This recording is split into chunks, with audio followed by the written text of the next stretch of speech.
Who's got your back? Who's your number one? Your buddy, your bro, your girl, your guy, your rock, your accomplice, your mate, your partner. Who do you want to go on a journey with, endure the losses with, but most important, celebrate your wins with? We'll grab them and get ready to battle, because only the duo with the right strategy, a bit of luck, and the ability to work with their partner is going to claim victory.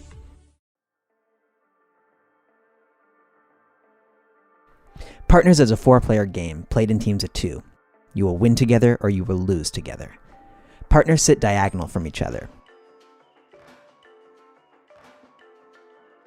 The goal of the game is to be the first team with all 8 of your team's pawns in the finishing zones first. Each partnership must try to help each other reach their respective finishing zones, while at the same time trying to sabotage the opposing team by blocking, eating, and sometimes swapping enemy pawns.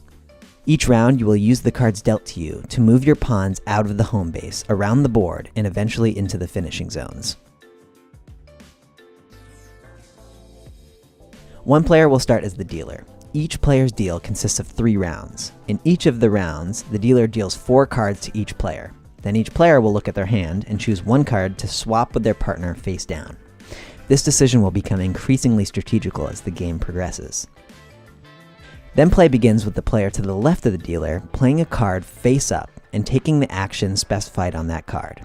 In order to get out of the home base, you must play a card with a heart on it. That gets your pawn into the game. If at any time you cannot play a card, you must forfeit your entire hand for that round, and play continues amongst the remaining players.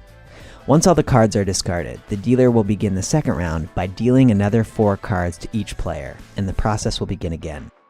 After the 3 rounds, the deck will be collected and passed to the next player to the left of the dealer, and they will shuffle and begin their deal.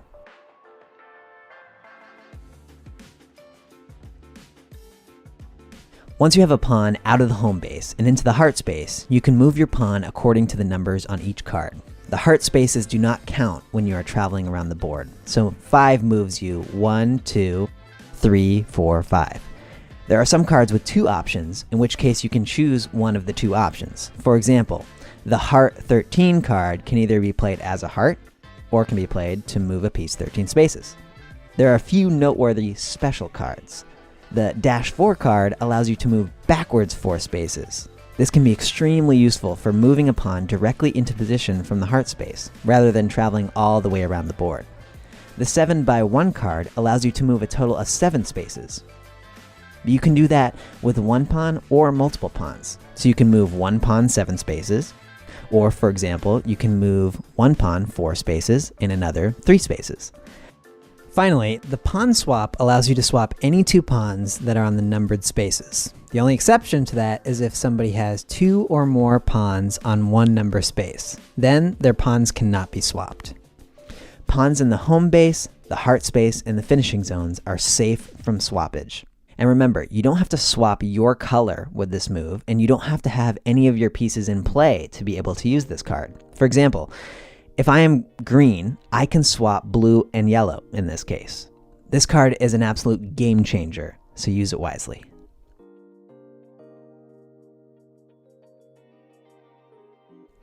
As long as at least 1 pawn is in the heart space, no other pawn can pass through, including that pawn's partner. For example, in this scenario, if I am red, I would need a heart or any number card that moves me 6 or less spaces. Since I don't have that, I must forfeit my hand for this round. You can also have more than 1 pawn in the heart space. If you land on a space with somebody else's piece, you eat them and send them home, even if it is your teammate's piece. This may happen sometimes because if you can play a card, you must play it. And remember, if you can't play a card at any time, you must forfeit your whole hand for that round. If, however, somebody has 2 or more pieces on a space and you land on that space, instead of you eating them, they eat you and send you home.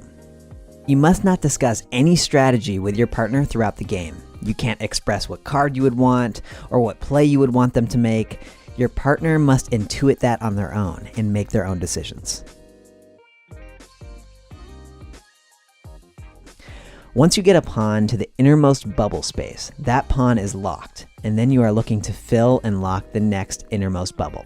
If the number you have played is more than the number of spaces to the next innermost bubble, or if there is a pawn blocking you from getting to the next innermost bubble, you must bounce out.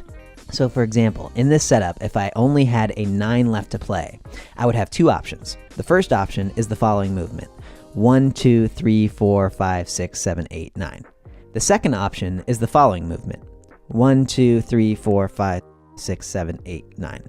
You can't jump over pawns in the finishing zone, and you need a bubble to bounce. In this scenario, with only a 9 left, you can only move this pawn because this other pawn does not have a bubble to bounce out of, and they can't jump a pawn in the finishing zone.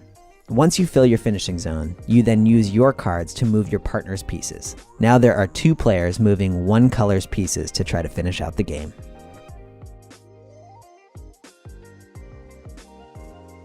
If you can use the 7x1 card to complete your finishing zone, and you have moves left over, you can use those additional moves to begin moving your partner's pieces. For example, in this setup, I would be able to move like so: 1, 2, 3, 4, 5, 6, 7.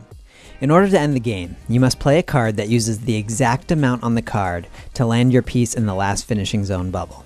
Now it's time to jump on in. Only one thing left to do. Choose a partner and choose wisely.